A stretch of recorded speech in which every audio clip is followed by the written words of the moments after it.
Welcome to the Jeff Eby Show. Jeff Eby Show, where the talk is all about Dickson County.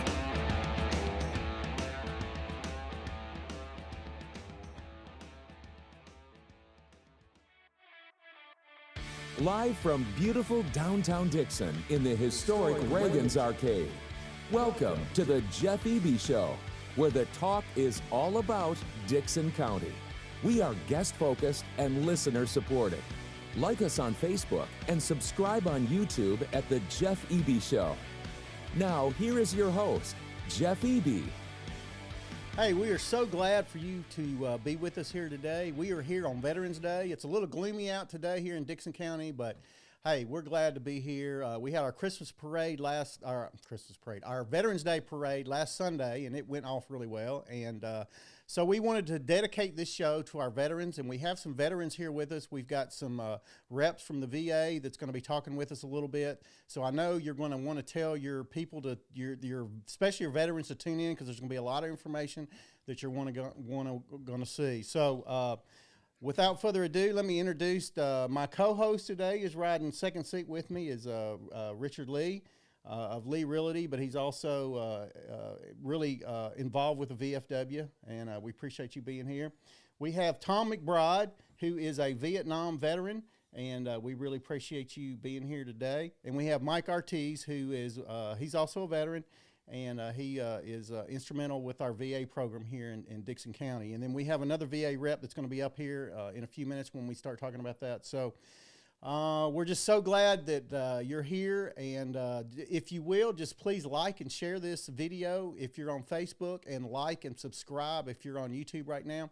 We want to try to get this information out to as many people as we can. So please do that if you will. I will appreciate it. So let's go ahead and get started. Richard, just tell us a little bit about your involvement with the VFW and everything that goes on with that. Do you think we deserve an explanation on the hat? Is it you? Well, go ahead. You going to explain that to us? No. Go ahead. You're not going to tell us about that at all, or you? Well, tell us about yours. Okay. My hat is this is our VFW hat, and so we definitely wanted to plug the VFW today. It's an integral part of our community and our veterans, and a place where they can go and commune with the other veterans and you know, it's just a great organization for our community. So right. And I mean, you want as many veterans to try to join the VFW as possible. Yes. I know we have a lot of veterans in Dickson County, and a lot of them aren't involved with the VFW. So we want to just send out an encouragement to everybody to kind of get involved. How do they do that if somebody wants to go ahead and join? Well, they can call us. They can, obviously Google VFW Dickson and call our number. I don't know the number. You know the number by chance? I could look it up. Yeah, okay. But you can call one of us, 615-708-0031. That's my number, Richard Lee. I'll be happy to steer you in the right direction. But we definitely want to reach out to our younger veterans. Right.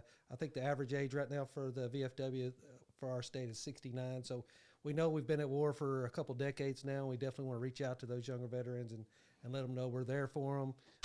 That's what the VFW is all about, is our veterans. So we want to let them know that we're there. We're up on top of the hill there. You can't miss us. It's got a big old helicopter out there. And so yeah, we have a story about that in a few minutes. Yeah, we'll talk about that a little bit. But yeah, we're there for you. And, just like Mike is and all of us, we want to let you know we're here for you. There's other guys out there just like you, and we're here. Just reach out to us. We'll help you get involved in the community. Right. Now, give us a little bit of your background in the military. I was 11 Bravo infantry. Right.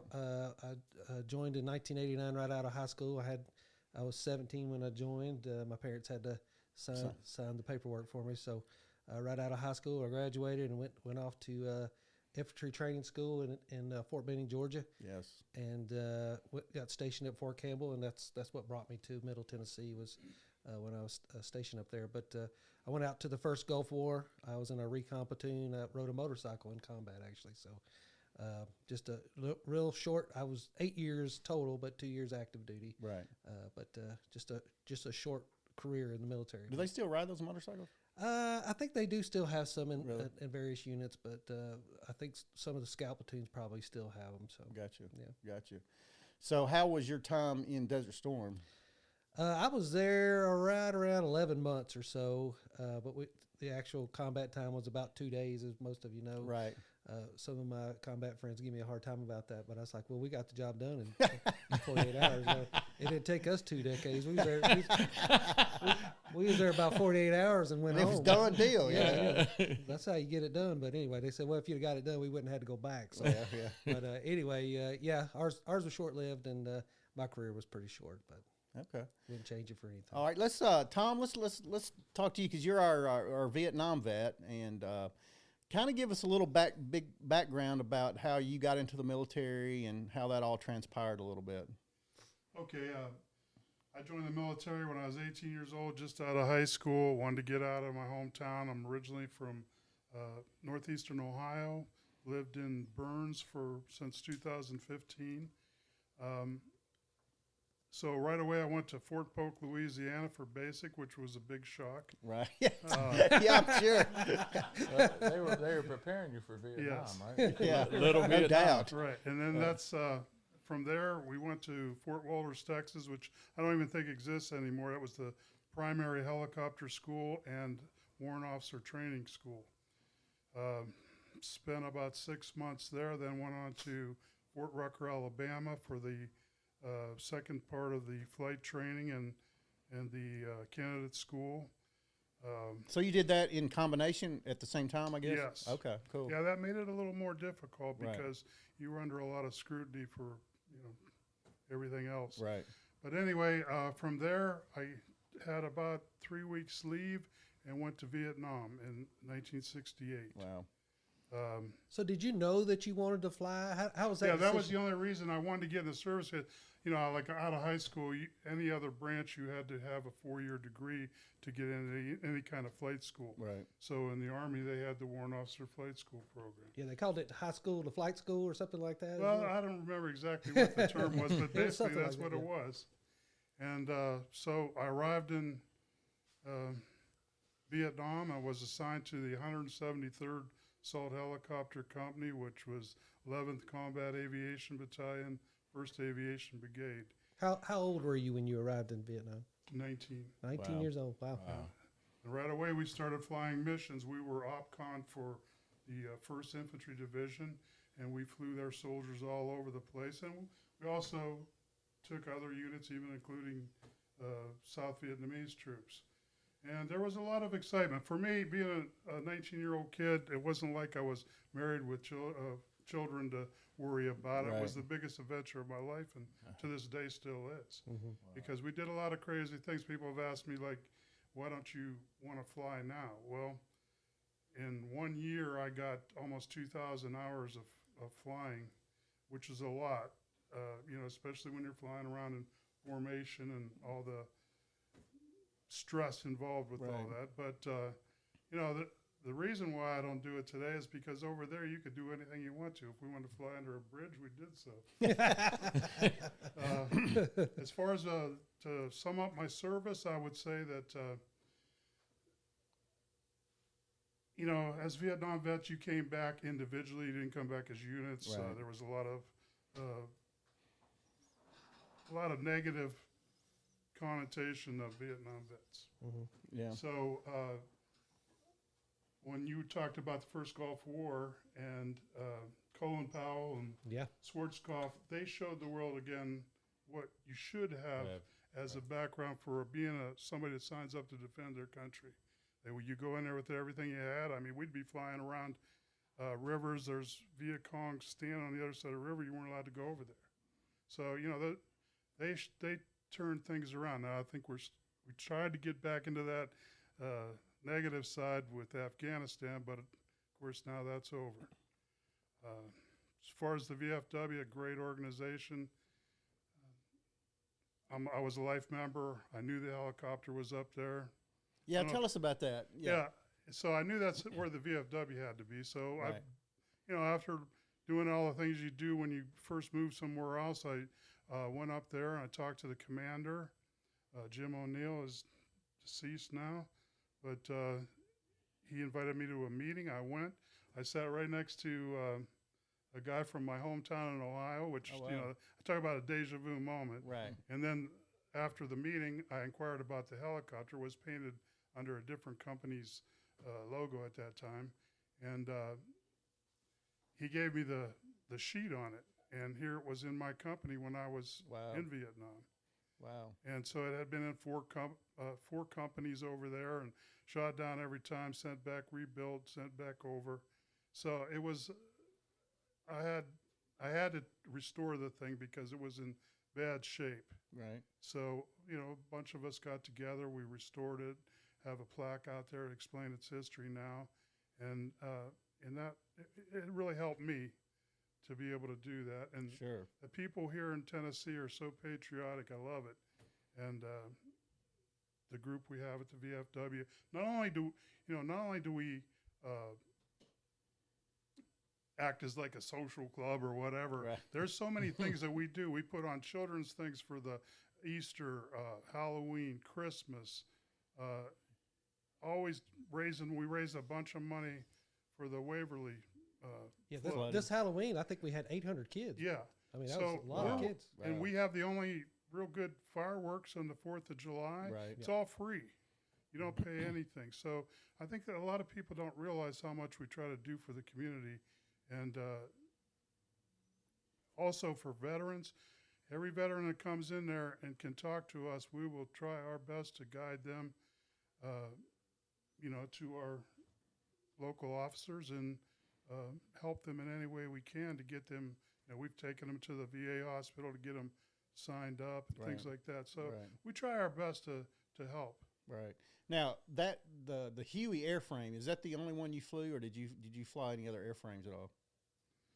That's when you go through training, you fly a bunch of different trainer type aircraft. Right. But as far as the actual combat, yes, that was my experience. Cool.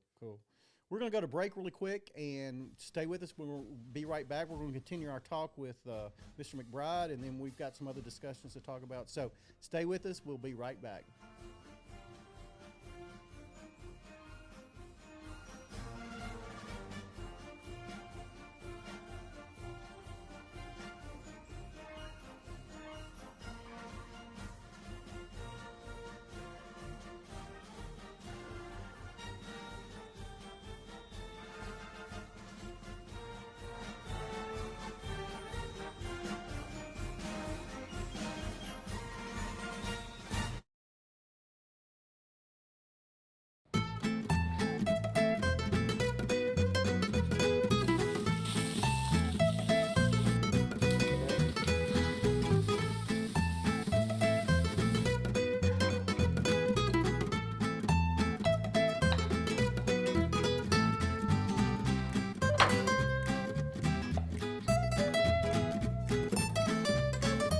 We all make bad choices. Your insurance carrier doesn't have to be one of them. Make a choice you won't regret. The foremost choice. Are you looking for your dream home? Well, Lee Realty Group guarantees you the perfect home. With our expert agents that have over 100 years of combined experience, you are assured 100% customer satisfaction. If you are buying or selling, Lee Realty Group is your local veteran-owned real estate company. Contact us now at 615-446-2006 or online at LeeRealtyGroupOnline.com. Like us on Facebook at Lee Realty Group.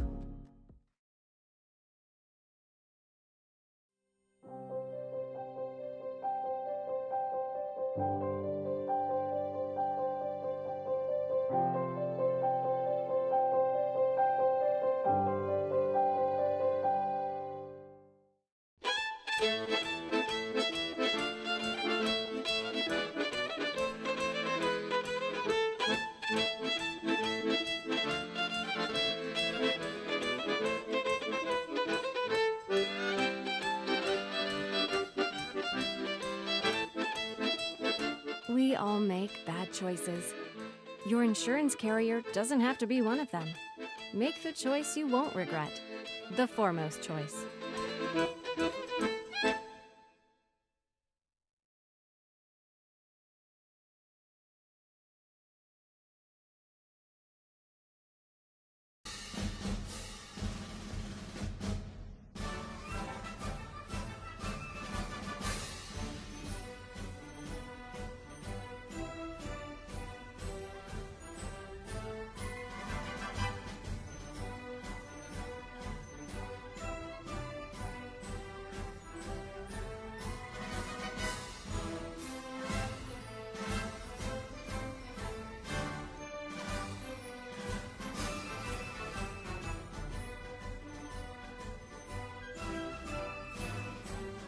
We are back, and we've been kind of just talking about some people, some of the guys here that's been on deployment or whatever. And before we left, we were talking to Mr. McBride, and we were talking about that airframe. And so you basically flew the Hueys in Vietnam, right? Yes. And that was a airframe that was used up until probably, I think did they have them when y'all were? They were phasing them out, and I think so. It was probably the mid to late '80s they were phasing them out. Okay.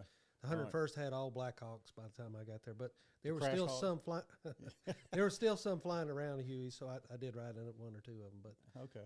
they were relegated to the guard and stuff Right, at the time. right, so. right.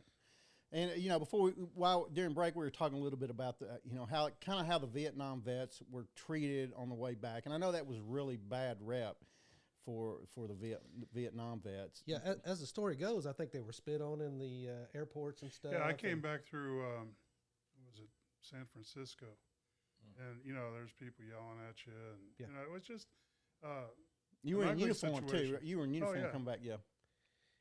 Yeah, it wasn't pleasant, and to this day, there are still a lot of Vietnam vets that won't even talk about it. Right. Yeah.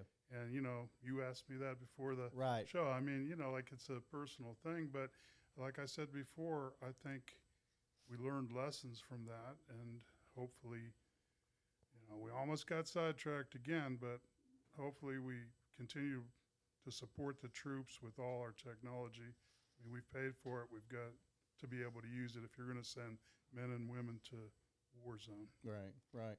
One of the things that I saw, and of course, Vietnam, they didn't really have a lot of guard units that went to Vietnam. But like during the Gulf War, and then of course during the Iraqi War, there was a lot of guard units that got deployed and stuff. And I think that if guard units are actually in the towns, they live in the towns, and I think that kind of creates a little bit more support for the military when you have like guard units involved and reserves and stuff like that. So the biggest thing with that is that, if you're in the guard reserves, you go as a unit and you come home as a unit. Yeah, Right. that's We right. came home as individuals. Yeah, that's right. Right, And that's a lot rougher. right, Yeah. right. I think one thing that's important about that is you mentioned about the guard units, reserve units.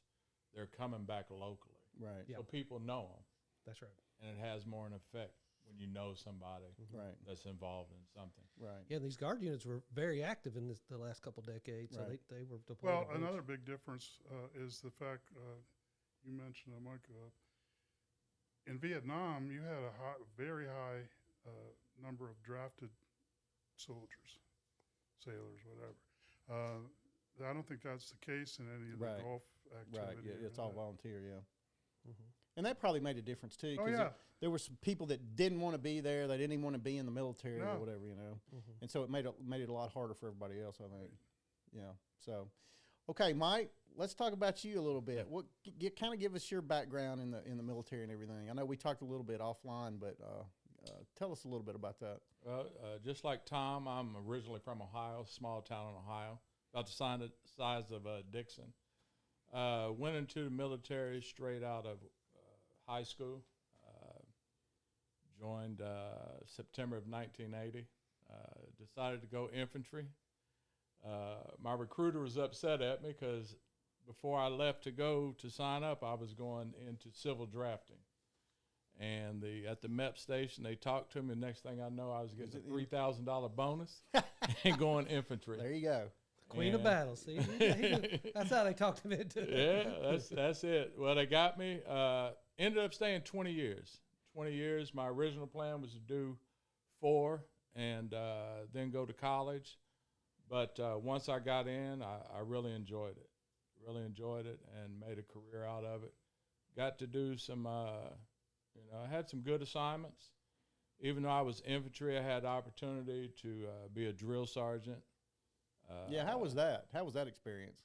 I really enjoyed it because it was my opportunity to give back to some young people. Right. I knew I was there to be a mentor. I understood the role of a drill sergeant, but I was also there to be a mentor and try to help guide some of these young people. Got the opportunity to be a jungle instructor down in Panama. Enjoyed that. Also, being in light infantry units, throughout the course of my time. Right. Was deployed in 1989 to Operation Just Cause in Panama. And like I said, ended up retiring here out of Fort Campbell in September of 2000, and then moved to the Dixon area in 2006. Cool. So you were in the infantry unit there when you were at Fort Campbell, right? Yes. Okay. Yes. And the old Rockasons. Right. How was that experience down at the Jungle School? Absolutely enjoyed it. Really? One of the best assignments of my time in the military. On a normal day, it'd be in shorts and a T-shirt and boots. Oh, really? Yeah, if we weren't training units. Right. And when units weren't there, that was our normal day. We'd go over our training techniques, so on and so forth. And the only time we really had jungle time was when we had units and come down and we would train them. We'd take them out anywhere from a week to 2.5 weeks. Probably the roughest times were when we had Ranger battalions come down, right, or Marine Corps, right. But really enjoyed that. Got to learn a lot of stuff. Yeah. I'm sure. So you were instructor there for how long? That was for 14 months. Okay, 14 months from. Now you had to go through the school to be the instructor, right? Correct. Yeah. Oh yeah. You had to go through the course prior to becoming an instructor. But I did that from, I want to say January of 97 to April of 98. And then subsequently left there and came to Fort Campbell. Okay. Yeah. And you got out when? I got out September of 2000. Okay, and then weren't you a coach here in Dixon for a while? Well, what I did, once I retired, even before I retired out of the service, I was involved in youth basketball and had started an organization. We had 15, 16, 17-year-olds and got to be pretty good, travel throughout the country, trying to help these kids get scholarships that wanted to play at the next level. Right. And matter of fact, one of Dixon County's own, J.P. Prim, had played for me and subsequently went on to play college and professionally.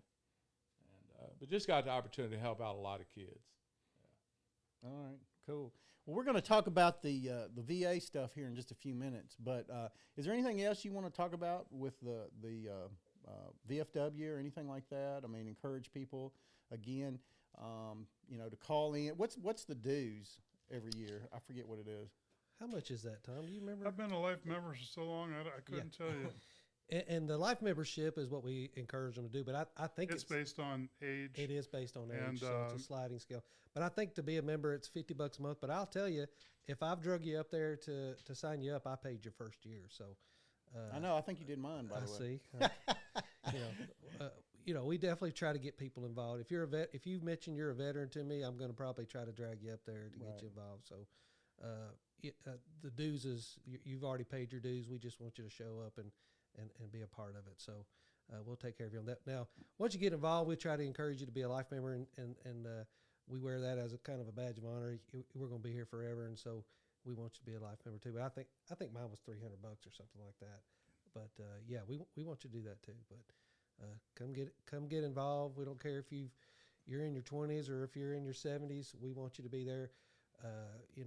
And going back to what Tom was saying about when we got back, it wasn't lost on us that the Vietnam veterans welcomed us back with open arms, and we felt like it was celebratory for them too, and that wasn't lost on us. We realized what happened in the generation before us. So there's a bunch of Vietnam veterans at our posts and other posts across the country that'll tell you when they tried to sign up for the VFW, the World War II vets weren't welcoming. Oh, really? Yeah, so we try to go out of our way to make sure that anybody that's interested. Absolutely. We're a close-knit group of people, and we look after people, especially if we've had, people get older, they have medical issues, they pass, and, we try our best to keep tabs on everybody and help as we can. Yeah, I think, as we've had these other wars since Vietnam, and generally speaking, it's been supported by the public. I think that has kind of helped the Vietnam vet community too, because, people realize, support for what's going on now, but to reach back and say, we appreciate for what y'all did. I think that's kind of turned a little bit, and I think that y'all are appreciated more than you were when you first came home. It doesn't happen everywhere in the country that I go, but Tennessee should be very proud of themselves the way they deal with that. And I'm wearing my Vietnam veterans cap to Walmart. I'll have 2 or 3 people say thank you for your service. I mean, and I'll do the same when I see somebody. I mean, it really means something. Right. Now, how many total years did you do? I just did 4 years. Okay. But you flew. You were a pilot that whole time, right? Yeah. Once I got through training. Okay. Cool. 2,000 hours in 1 year. That's like doing Lord 20 have years mercy. all at one time. Yeah, I mean, I know a lot of pilots and they don't have 2,000 hours. That's a lot of hours. So That's probably like 8 hours a day in the seat, huh? Pretty much. Yeah, you flew, anywhere from 5 to 7 days a week. Wow. Because there's a lot going on. And were you primarily transport or? An assault helicopter company is 2 platoons of what they call slicks, which actually take the troops and pick them up, and then a platoon of gunships to protect. And so basically your mission is to take a group of infantry and take them wherever they needed to go. Now, there are some times when you might go resupply things, but they had the bigger, the Chinooks and Sky Cranes for that. Right. And all the medevac was also the Hueys too, right? Yes, absolutely, every one. Okay. And they were kind of outfitted kind of special, the medic birds, right? I mean. The only thing really different was that they had a set of litters that were, able to, in other words, you couldn't put a bunch of troops in one because the litters took up most of the room. Yeah. But they still had the crew chief and the gunner with, M60s, whatever. Yeah, I know. You see like on, the MASH, TV series, when they show, of course, those helicopters really, That was a Bell 13s, right. yeah. And then they had the little pods on the side where they that'd actually be put a rough the way patient. to have to go to the hospital. talk about a wing and a prayer. You just out there on the skid, I know. So they didn't do any of that with the Hueys, did they? They were all inside. Well, the we bird. always had, half the time when you're going to pick somebody up and they were getting shot up, they'd be putting wounded people in there, and sometimes you'd have to go on a mission to extract dead soldiers. Right. All right, we're going to go to break again and stay with us. We're going to come back and we're going to start discussing a little bit about the VA and what the VA can do for the veterans. So stay with us and we'll be right back.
We all make bad choices.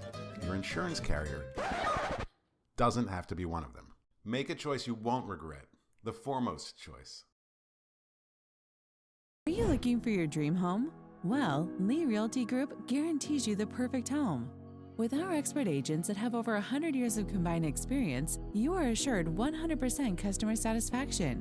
If you are buying or selling, Lee Realty Group is your local veteran-owned real estate company. Contact us now at 615-446-2006 or online at LeeRealtyGroupOnline.com. Like us on Facebook at Lee Realty Group.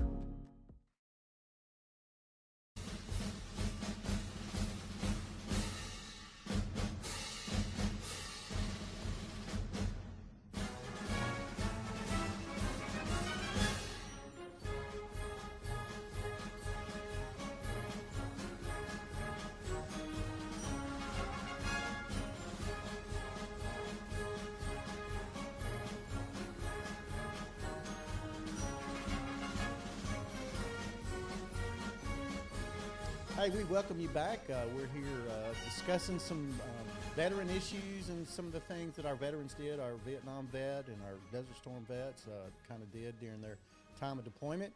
And we kind of want to shift gears just a little bit, and let's start talking about the VA, because a lot of soldiers go through a lot of things, and the VA is there to kind of help guide us through those things. And one of the important things that we have in Dickson County is a representative for the VA, and that's actually a Dickson County employee that we employ. In fact, we've got two of them now, and that is such a great benefit for our county that we support that, and and so we're just very blessed to have you in our county to kind of help us navigate some of those things. So let's talk a little bit about, okay, if a soldier has an issue and they want to file a claim, what is kind of the procedure that you go through for that?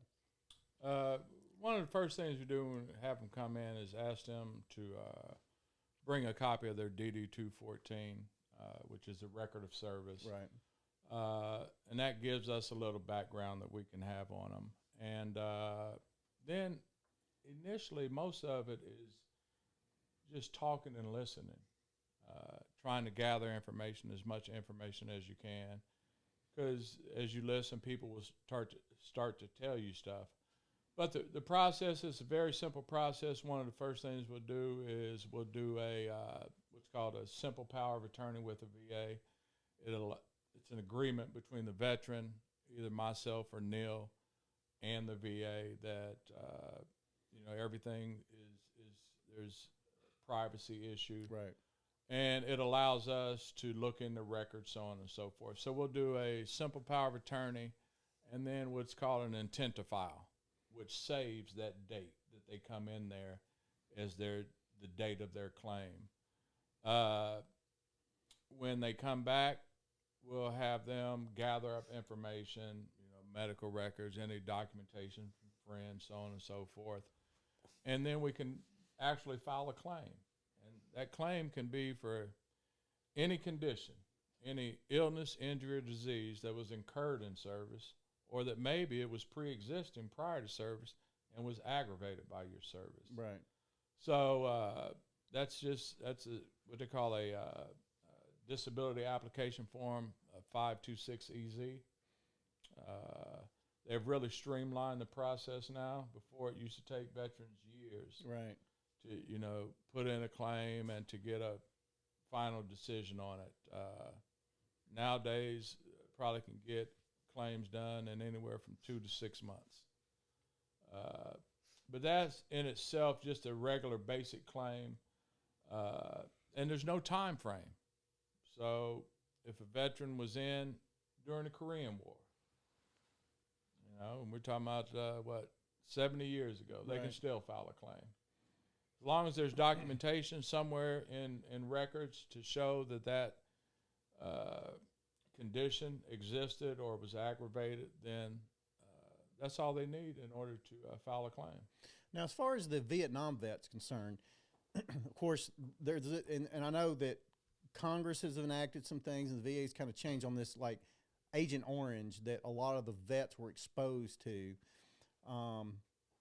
So if a vet didn't like during the out processing, say anything that affected them at all, but later on, and I know the VA has what they call a nexus. You have to have a nexus that says, okay, this condition actually happened while I was in combat in a theater or whatever.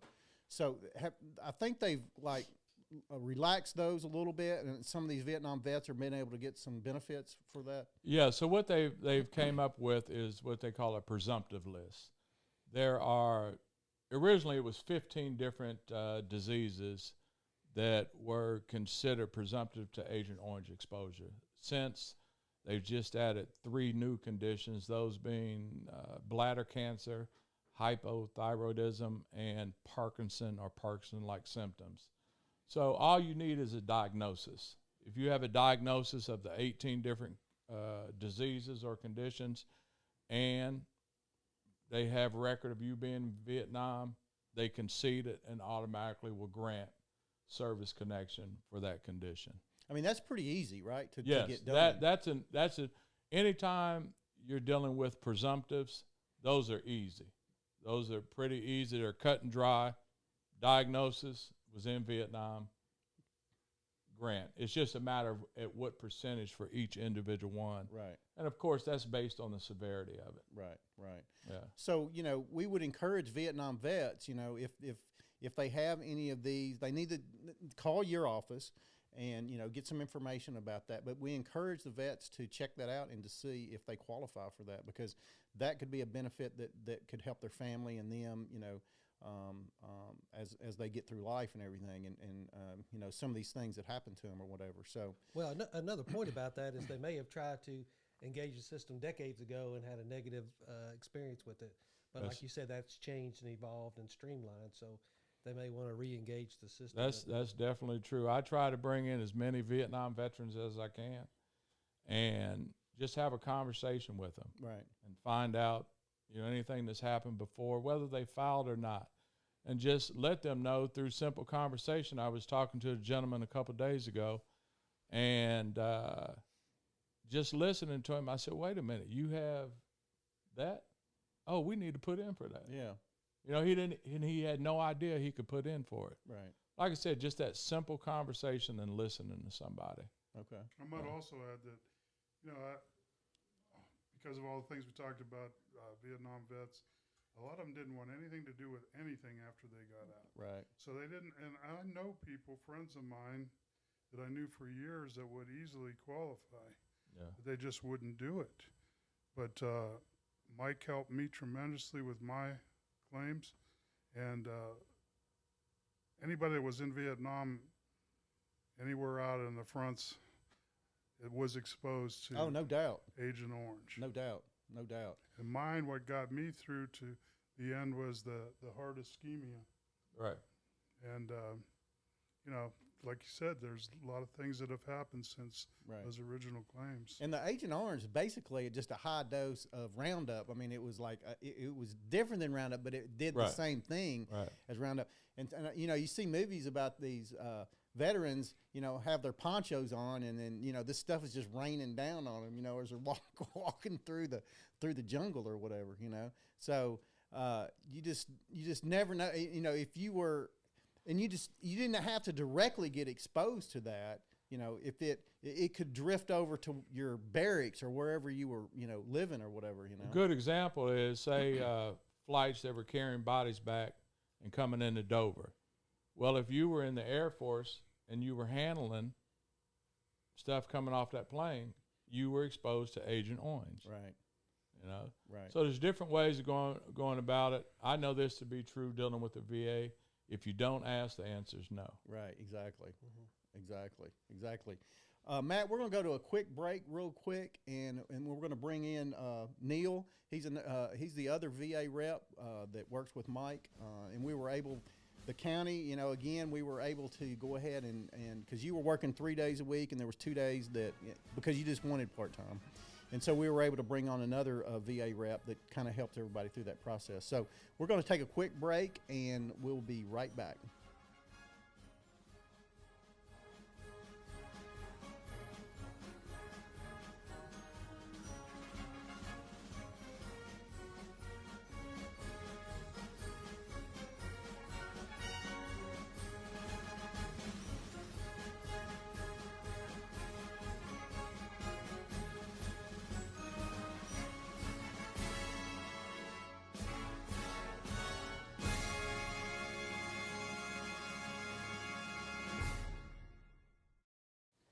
All right, we're back, and we added Neil Galford, who is the other VA rep. And so talk a little bit about your military experience and kind of what you went through.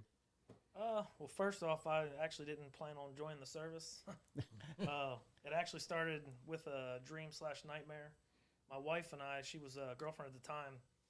I was working at a steel mill, had a nightmare, thought I was overseas, woke up, something told me I need to join the service. Wow. That was probably about 3 a.m. That morning, I went to a recruiter. His name was Scott Morgan, so if you're listening, thank you. I joined the service and I left maybe 14 days later. Wow. And it happened that fast. And I know my wife's asking because she just told me. She's like, make sure you. So how soon after that did you get deployed? Well, actually, I was in the unit for maybe not too long, just a few months, and they were asking for volunteers to deploy. They didn't have enough MPs, so they asked, and I was in a handful of people that just raised their hand, and I volunteered with a unit. I had about 30 to 35 days notice. Wow. So I came home and told her that, hey, I'm leaving in a month. But she stuck with me through it. I mean, she really did. She took along the whole trip. Whereabouts in Afghanistan were you? Kandahar. Okay. Kandahar. Now, was there a prison there? We weren't with a prison. We first got stationed at KF, Kandahar Airfield. Right. And then they needed our services at Camp Nathan Smith. So we stayed there as an outpost. It was not very big. Okay. We were with the Canadians for a lot of the deployment too. We used them a lot for route clearance and stuff. Right. Okay, so this opening kind of came up for the VA rep, and you said, that's something I want to do, right? Tell us about that.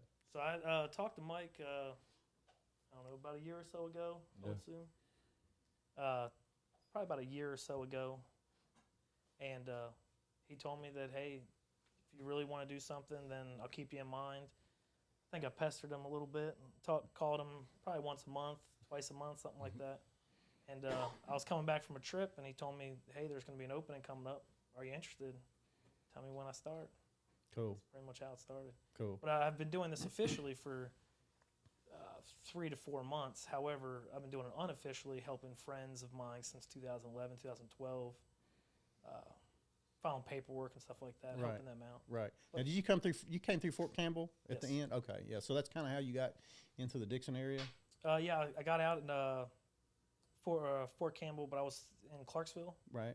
and then worked for the railroad for a little bit, and then Daltile Corks opened up around here, so I came here as a plant supervisor / production supervisor. Right. And I did that for a little bit. Okay. Cool. So Well, we're glad to have you on board. I appreciate it. Yeah. So one of the other things I want to talk about is, and this is just kind of come about here in the last few years, is about this burn pit thing for the VA. So everybody that was deployed knows that, you were near a burn pit at some point during your deployment. I was like 100 yards from a burn pit for like 12 months or whatever, And so now they're realizing that we never knew what they were burning in there, I mean, you just didn't know. You saw black smoke, all kinds of different color smoke, you never knew what it was. I'm sure y'all had some of that too, didn't you? Well, I talk about that a little bit. I was like, the whole country of Kuwait was on fire. That's true. I mean, the whole country was a burn pit. What are you talking about? That's true. But anyway. That's true, because they set all those oil fields on fire. Did. Yeah. They set everything on fire. So. Right.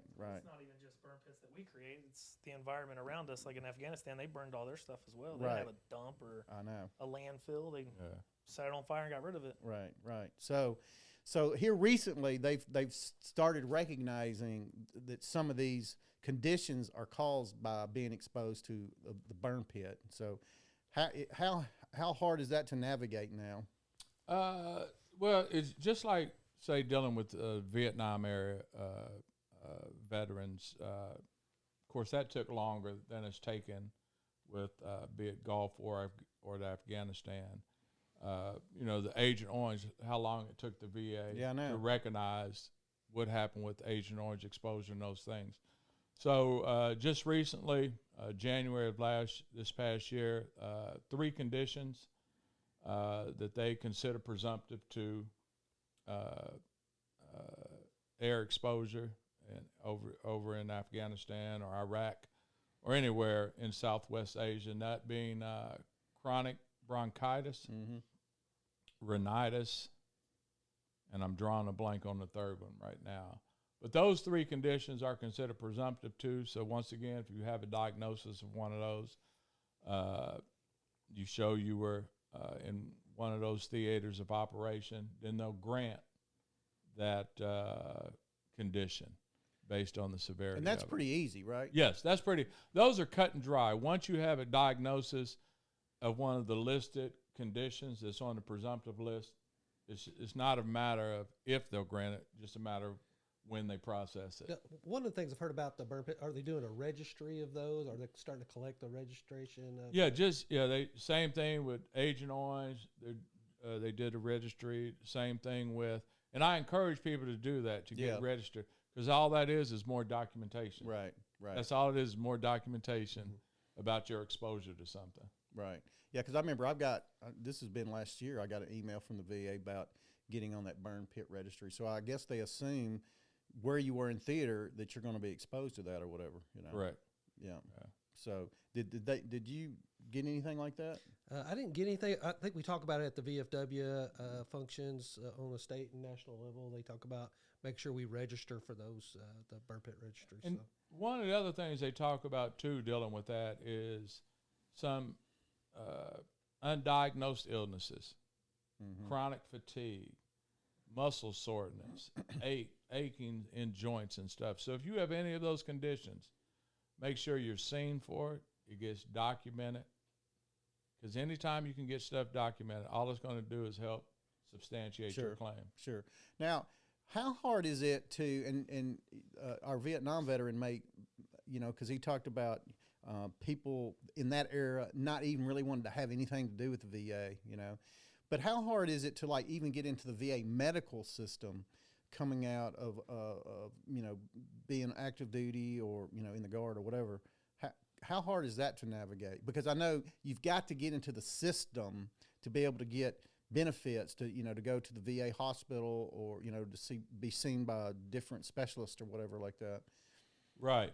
One thing I encourage people to do, if they haven't done it, is, like I say, get in the system. Right. Some people assume that, hey, I was in service, I'm automatically entitled or registered with the VA. Not the case.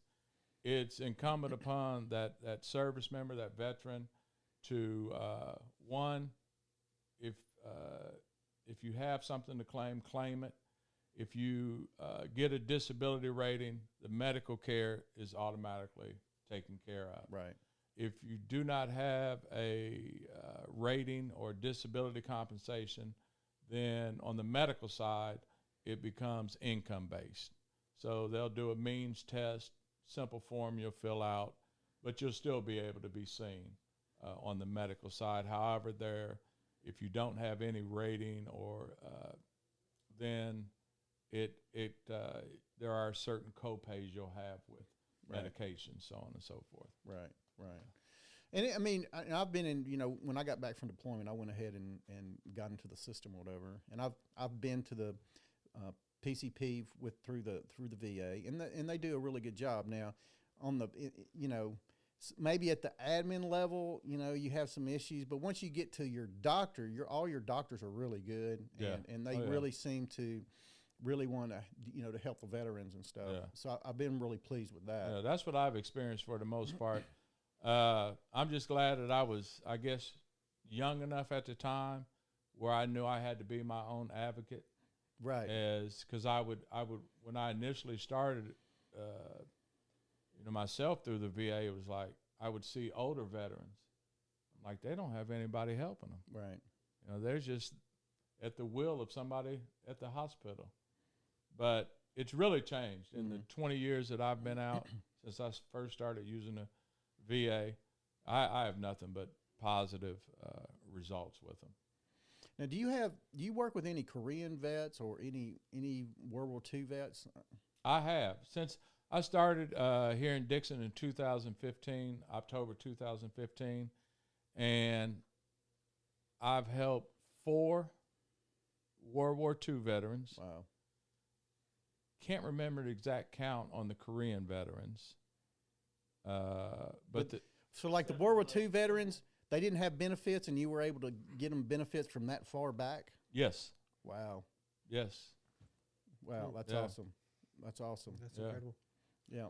So people need to realize that, you can't find out if you qualify unless you actually come and try to find out if you do qualify,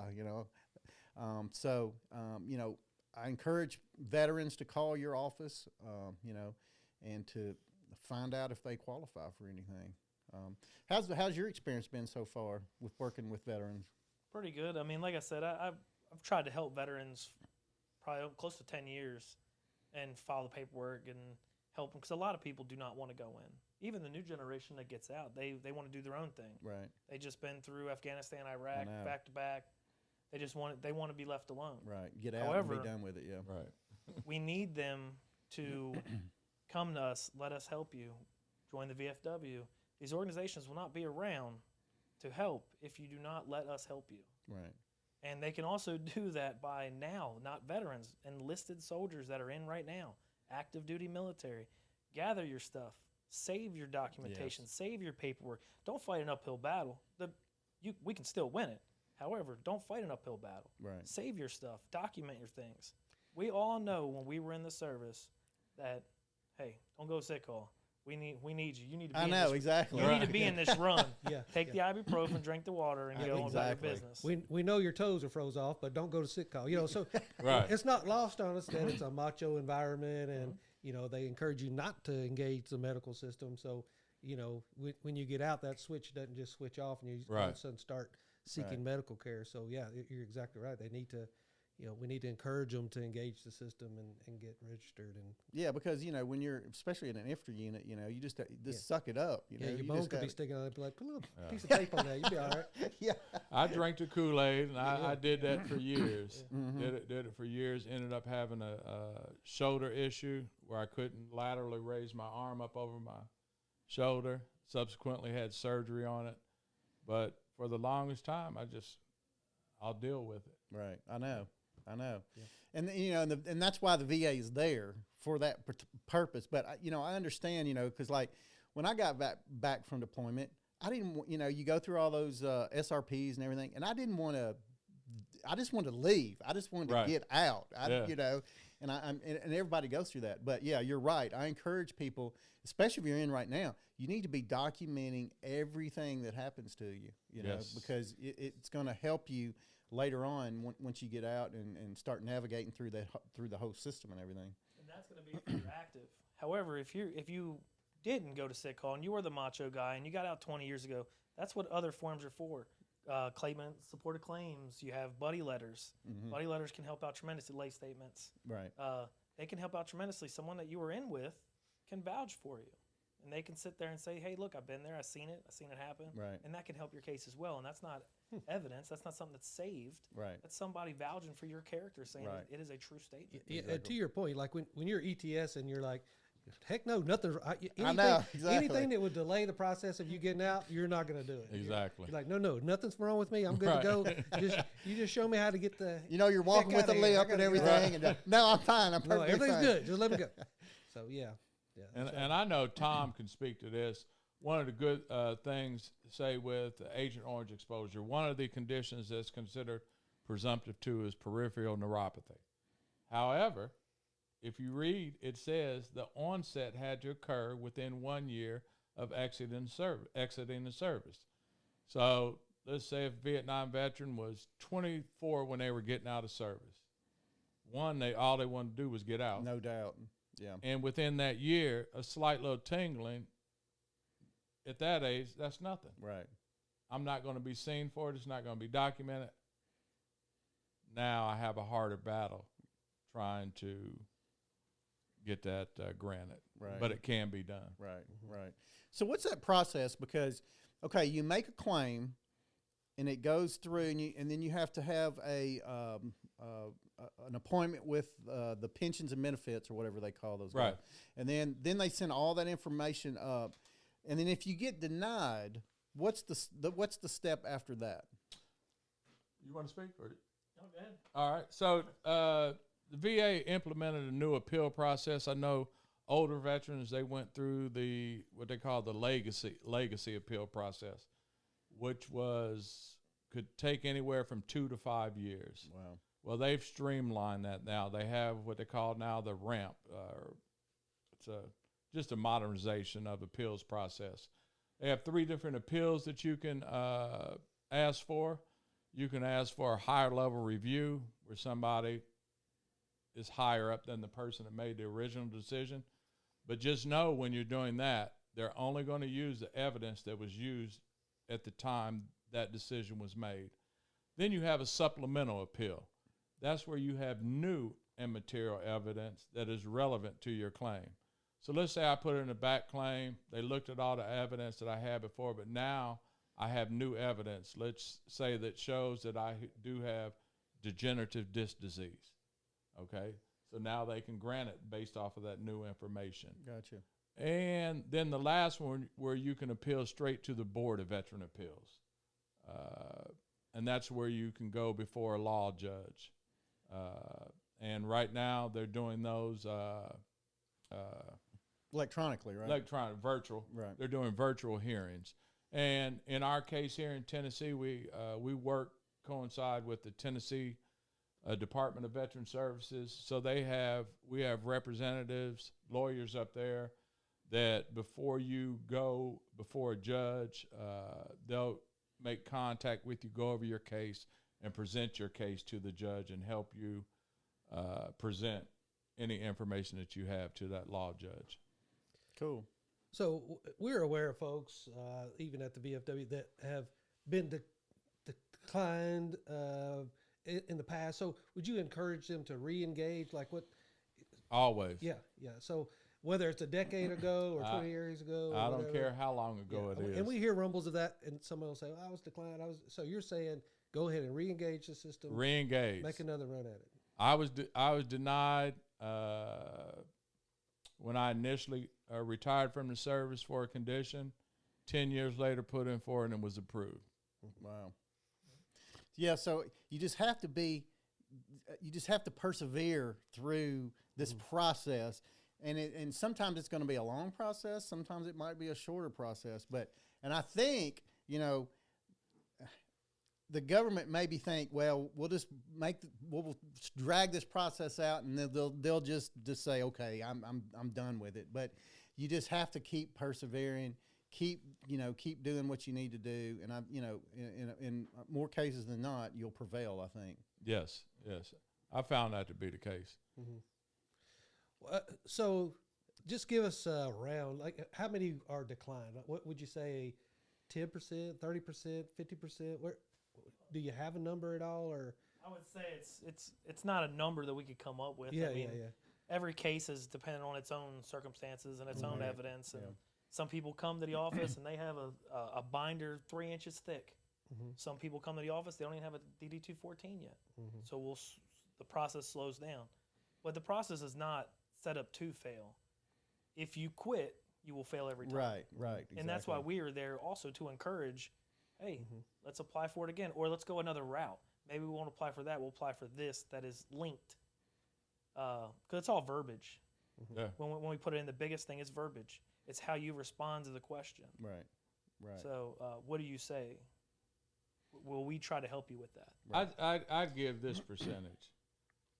If there is documentation to show that something happened, I don't care how long ago it was, but if there's evidence to show that it happened, I would say the success rate is very high.